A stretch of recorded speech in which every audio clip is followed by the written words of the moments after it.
In this video, we're going to be breaking down the 5 heroes to main in 7.05.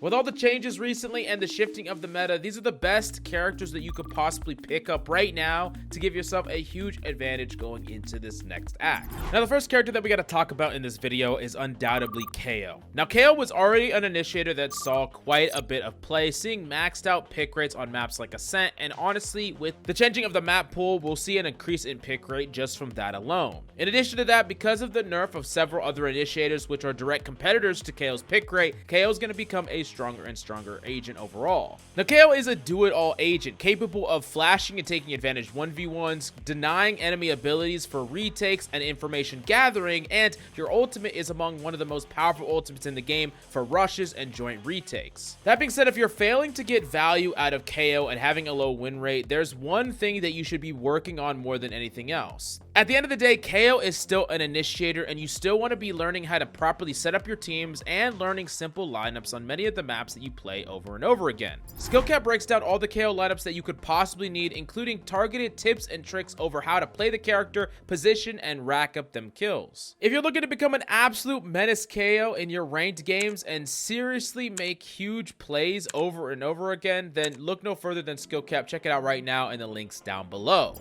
The next character that we got to talk about is Omen, a character that didn't receive any major changes going into the new patch, but is a character that is super strong and reliable for ranked play. Lurking is flat out one of the most powerful things that you could do in ranked, because the less disciplined people are, which happens in the lower ranks you play, the more and more value you'll get simply by cutting off a rotation. Most people don't check, aren't disciplined enough to cut their sound and rotate very slowly. And the thing is, you can still accomplish all your major jobs with this character, even lurking through mid. So if you need to smoke off certain sight lines for your team on maps that Omen's good in, like Ascent, and you are lurking up mid while simultaneously doing your job, then your team can take space onto point, apply pressure, and any of the other people that are playing on another site have to rotate, and if they make easy noise, you can kill them very simply, just denying a peek and then peeking them when they're not clearing you anymore. And then from then on, they're going to be very careful and slow and really be worried about you lurking, which you don't even have to lurk anymore. You got value, and now there's going to be a far slower rotation. You can mix that up, add that into different types of play, and Omen is also a character that is incredibly crafty with where he can teleport, how he can play every single engagement. He works really well in team rushes with his paranoia, and he also works really well lurking. You combine all of these dynamic strategies with the character, with the fact that he also just does a job that brings value. Even if you're just getting no kills on this character, going freaking 0 and 13, at the very least, you're providing your team with a very important role that you're filling. So you get automatic value, and you have so much higher carry potential on top of that. One of the best characters you could possibly pick up right now, and I would highly recommend Omen in the new patch. And the next character that we got for you in this video is Sova, another initiator that is getting huge increases in pick rate going into the brand new rotation, especially the map rotation, because Breeze is back, which is one of Sova's best maps. And in addition to that, Sova's already going to be gaining pick rate simply due to the fact that there are other initiators that did receive some hefty nerfs, like Sky, that won't disappear from the meta, but will be giving up some percentage points to Sova. And all of a sudden, Sova is looking better and better than he's been in a long time.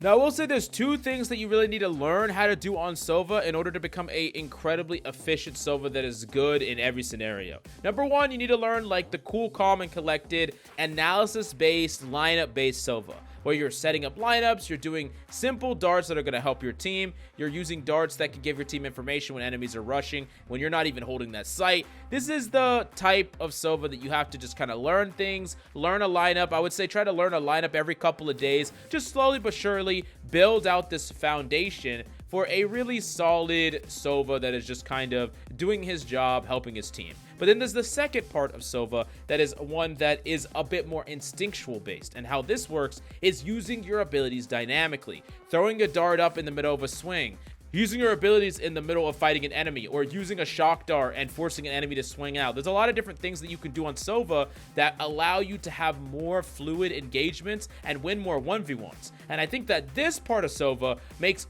Sova an absolute demon at just getting kills and winning clutches. And yes, the other aspect of Sova is important, right? You're really helping your team do the things that need to be done from a strategic level, but this part of Sova is equally as important because this is where you're really going to be able to clutch up certain rounds and just be a demon Sova that no one wants to 1v1. And this is the thing that I see a lot of low rank Sovas not do correctly, is they're almost afraid to ever whip out their ability in the middle of a fight. And yes, it's frustrating when you're trying to whip out a dart or whip out an arrow or whatever in the middle of an engagement and then you die, but this is the limit testing that you need to do on Sova, because there are always little windows between you challenging someone, they're not going to peek, you can force them to peek. The faster you get at whipping and intermingling your abilities with your gunplay, the more and more deadly you're going to be on this character with this style of play.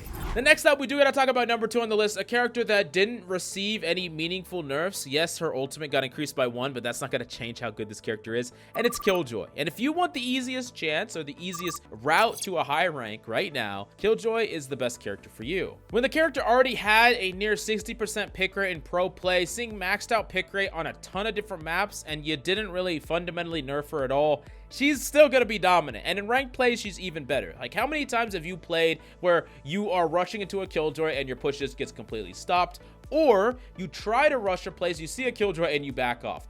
Either of those situations are insane for Killjoy, because Killjoy can just stack a site, play the site alone, play one person on like a B site, one person on a mid, and then stack the rest. And they're either running face first into a character that is incredibly hard to break through, especially now that Jet is nerfed, and a lot harder to break through a lot of these Killjoy footholds. But even if they rotate off, you get value because your team is ready and stacking an additional site. And Killjoy just gives you a huge advantage just by having one on your team on the maps where she's good. And even on attack in particular, there's a lot of ways to get value out of Killjoy's utility by using her abilities to peak angles for you, making sure that you're disciplined with how you're taking fights. Don't try to go for any crazy clutches or anything like that. Oftentimes you're just trying to play really fundamental Valorant, trading off your teammates and bringing consistent value to the team, because if your attacks are even decent, right, your defenses are going to be amazing. Now, the last thing that I will give you as a little sprinkle on top for Killjoy is Killjoy has actually become one of the better oppers in the game, specifically for defense.